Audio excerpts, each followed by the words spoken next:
ने अपने बेटे की शादी पड़ोस में भी की हुई है। हैं? मतलब? मतलब इस घर में सारा काम बहू ही करती है, आप तो सिर्फ खर्राटे मारती हैं। अच्छा जी, फिलहाल तो तुम आराम फरमा रही हो। चलो जाओ, ये मेरे टीवी देखने का समय है। आहा, इसीलिए मुझे भगाया जा रहा है। सॉरी, अब तो बिल्कुल नहीं जाऊंगी। प्राची की इस बात पर दोनों सास बहू के बीच टीवी रिमोट के पीछे बच्चों जैसे छीना झपटी शुरू हो जाती है, जिसके बीच श्लोक भी काम से घर वापस आ जाता है। हाँ, आज मेरी चूहे बिल्ली की जोड़ी किस बात पर झगड़ रही है? अरे तेरे बीवी मुझे टीवी ही नहीं देखने दे रही। अरे तुम्हारी मम्मी मुझे खाना बनाने के लिए फोर्स कर रही है। अरे वाह, ऐसे बेतुके रीजन पर तो बच्चे भी झगड़ा नहीं करते। अरे मुझे कुछ मत बोल, सब इसने ही शुरू किया है। हाँ हाँ, जैसे आप तो बहुत दूध की धूली है ना। अरे बस, दोनों चुप। प्राची जाओ, खाने की तैयारी करो। और माँ तुम छोड़ो, तुम्हें क्या बोलूं, शांति से अपना सीरियल देखो। मुझे दोबारा लड़ने की आवाज सुनाई नहीं देनी चाहिए। ऐसा बोलकर श्लोक वहां से चला जाता है, जिसके पीछे पीछे प्राची भी कुछ न कुछ बड़बड़ाते हुए रसोई में चली जाती है। हाँ हाँ, सासू जी को तो कुछ बोलेंगे ही नहीं, बस मुझ पर ही हुक्म चलता है, खाना बनाओ, जैसे मैं इनके घर में खाना बनाने के लिए आई हूँ। इसी तरह शाम बीतती है और रात को श्लोक और प्राची की सास खाना खाकर सोने चले जाते हैं, लेकिन प्राची गुस्से में कुछ खाए बिना काम में ही लगी रहती है। इस घर में किसी को घंटा फिक्र नहीं पड़ता, मैं खाऊं या भूखी रहूं।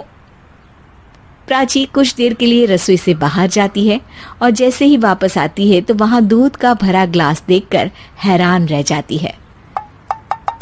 फिक्र पूरी है, बस दिखाना नहीं है। प्राची दूध पीकर सोने चली जाती है और अगली सुबह एक बार फिर सास बहू का कार्टून नेटवर्क स्टार्ट हो जाता है। ये तुमने ही किया है।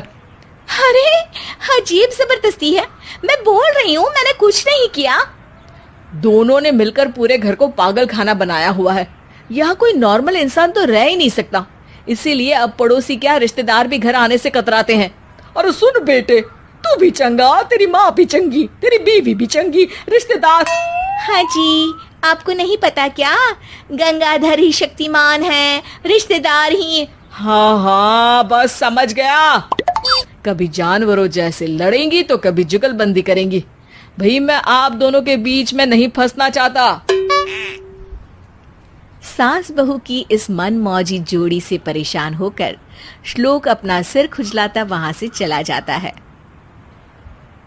चलो, अब मैं भी कीर्तन में जा रही हूँ। इस पर जैसे ही सास कमरे में अपना पर्स लेने जाती है तो वहां नाश्ते की प्लेट रखी देख मुस्कुराने लगती है और नाश्ता करके घर से बाहर निकलते हुए कुछ पैसे टेबल पर रख जाती है, जिसके कुछ देर बाद सिलेंडर वाला घर आता है। ओ मुरी मैया, मैं सिलेंडर के बारे में तो बिल्कुल भूल ही गई थी। घर खर्च के सारे पैसे भी मम्मी के पास है और श्लोक से बोला तो उल्टा 4 बात सुनाएंगे। प्राची ये सोच ही रही होती है कि अचानक उसका चेहरा चमक उठता है और वो घर में आकर इधर उधर देखने लगती है।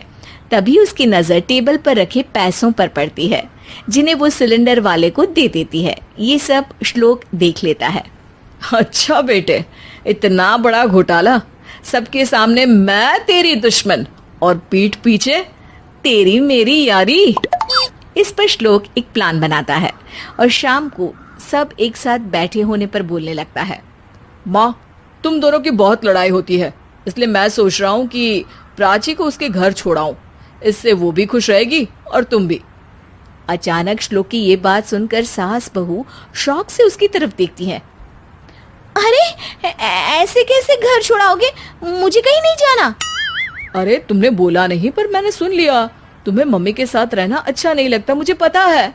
अरे वो अरे, जब बहू खुद कुछ काम बोले तो वो तुझे सुनता नहीं, और अब जो इसने बोला ही नहीं वो तू समझ गया। जब उसे नहीं जाना तो फिर जबरदस्ती क्यों कर रहा है? अच्छा, फिर आपको मौसी के घर छोड़ाता हूँ। बस अब आप दोनों एक घर में एक छत के नीचे नहीं रह सकती। मैं इस टॉम एंड जेरी की जोड़ी को और नहीं झेल सकता। है? ऐसे कैसे नहीं रह सकते? तुम्हें इतनी दिक्कत है तो तुम्हारा बोरिया बिस्तर पैक कर देती हूँ, लेकिन मम्मी जी कहीं नहीं जाएंगी। बिल्कुल यही सुनना था मुझे।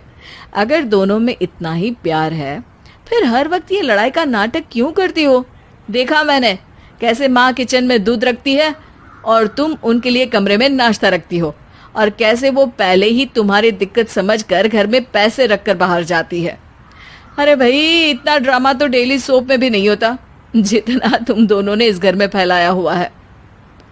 तू हमें टॉम एंड जेरी बोलता है ना, तो याद कर वो दोनों भी एक दूसरे को बाहर वालों की बुरी नजर से बचाने के लिए हमेशा सबके सामने लड़ते थे, लेकिन अकेले में दिक्कत के समय मदद भी तो करते थे। बस हमारा रिश्ता भी कुछ ऐसा ही है।